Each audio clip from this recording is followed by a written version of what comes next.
hari ini Indonesia melonjak jauh ke hadapan berbanding dengan pakaian dalam negara kita. Indonesia ketika ini sedang membangunkan lebuh raya. Assalamualaikum warahmatullahi wabarakatuh. Halo semuanya, dimanapun berada, jumpa lagi bersama saya Mbah Dul Channel. Gimana kabarnya teman-teman semua? Semoga selalu dalam keadaan sehat, semoga selalu baik-baik saja, semoga dipermudah, diperlancar urusannya, aktivitasnya, dan semoga selalu dalam keadaan bahagia. Oke teman-teman, di sini ada cuplikan video dari TikTok teman-teman. Dalam video ini para tokoh politik Malaysia mengomentari kemajuan yang ada di Indonesia. Akhir-akhir ini Indonesia banyak kemajuan dan perubahan. Nah, di sini ada beberapa tokoh politik yang mengomentari tentang kemajuan yang ada di Indonesia. Yuk kita simak dan dengarkan komentar dia dalam video ini sampai habis. Oke, yuk. Saya melihat di Indonesia, kadang-kadang orang hanya teroja dengan kepimpinan di Indonesia.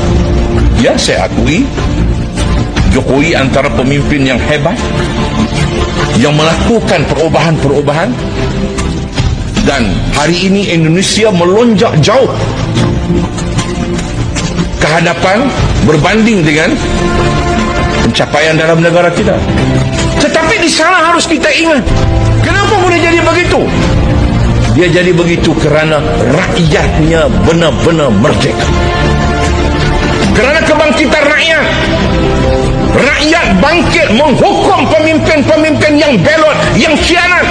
Rakyat bangkit. Saya ingin bertanya dengan kerajaan Malaysia, apakah kita akan terus berkurung seperti katak tidak di bawah tempurung?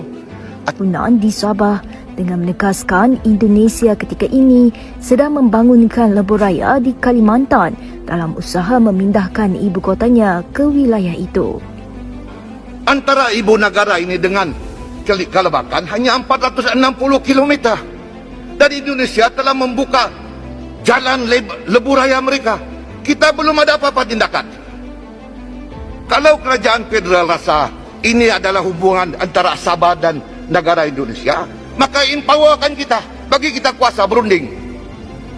So macam tidak ada movement daripada kerajaan persekutuan. Sebab dia berkolaborasi dengan negara-negara yang dia buat pelaburan seperti Vietnam, Thailand, Cambodia.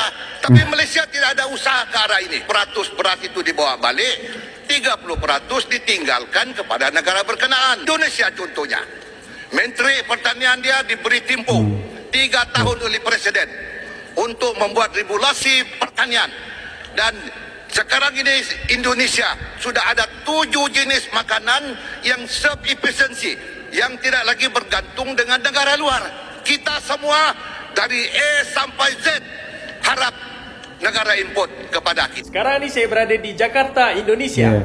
So kalau korang tengok kat Jakarta, Banyak Indonesia ni memang maju Jakarta, habis weh. Banyak bangunan tinggi-tinggi. Jalan raya dia pun cantik. Cantik jalan raya dia.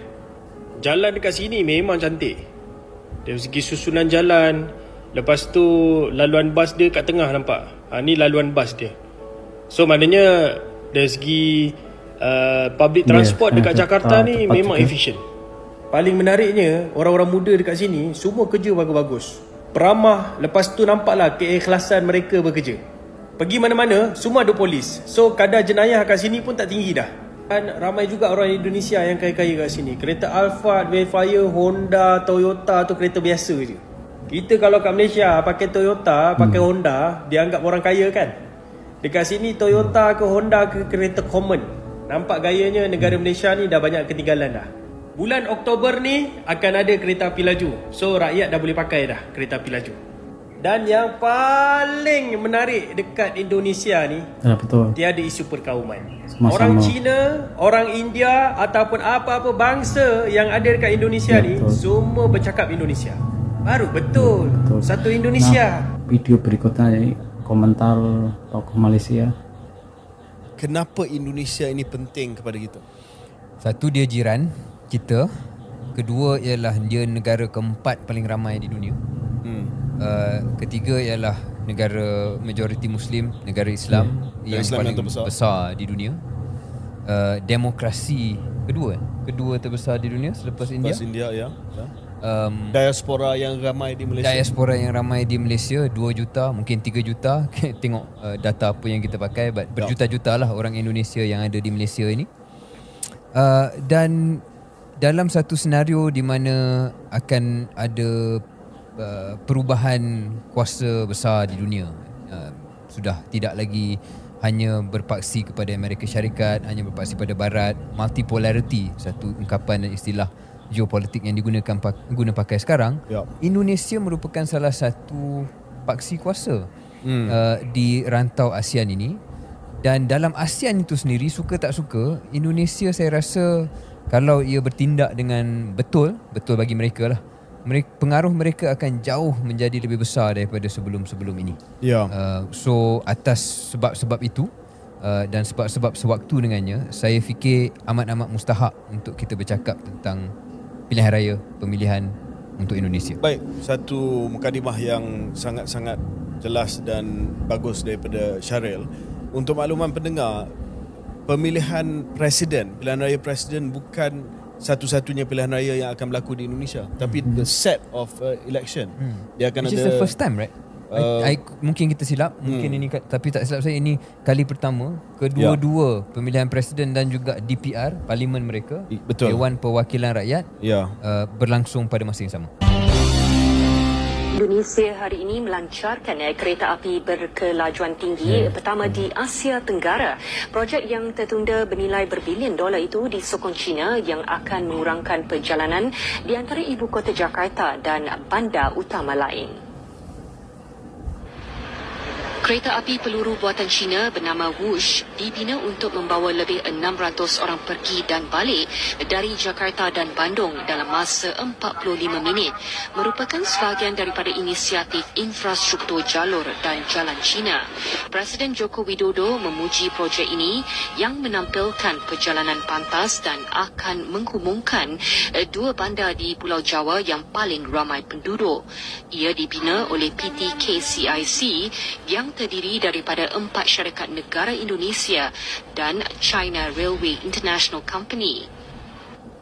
Kereta cepat Jakarta-Bandung ini merupakan kereta cepat pertama di Indonesia dan juga pertama di Asia Tenggara. Dengan kecepatan 350 km per jam. Whoosh boleh mencapai kelajuan sehingga 350 km sejam dan menelan belanja usaha sama China-Indonesia lebih daripada 7 bilion dolar Amerika untuk dibina. Whoosh ditetapkan dengan kos kurang 5 bilion dolar dan dibina menjelang 2019, tapi kelewatan isu pembinaan dan wabak COVID-19 menyebabkan kos meningkat. Jokowi sebelum ini merancang untuk mengalu-alukan Presiden China Xi Jinping pada masa depan untuk menaiki kereta api itu. Itulah tadi teman-teman cuplikan video para tokoh Malaysia yang mengomentari kemajuan yang ada di Indonesia. Semoga video tadi menjadi informasi dan bermanfaat untuk teman-teman semua. Terima kasih yang sudah menonton dan sudah subscribe. Yang belum subscribe silahkan subscribe biar bisa mengikuti video-video saya berikutnya. Oke, saya minta undur diri. Wassalamualaikum warahmatullahi wabarakatuh.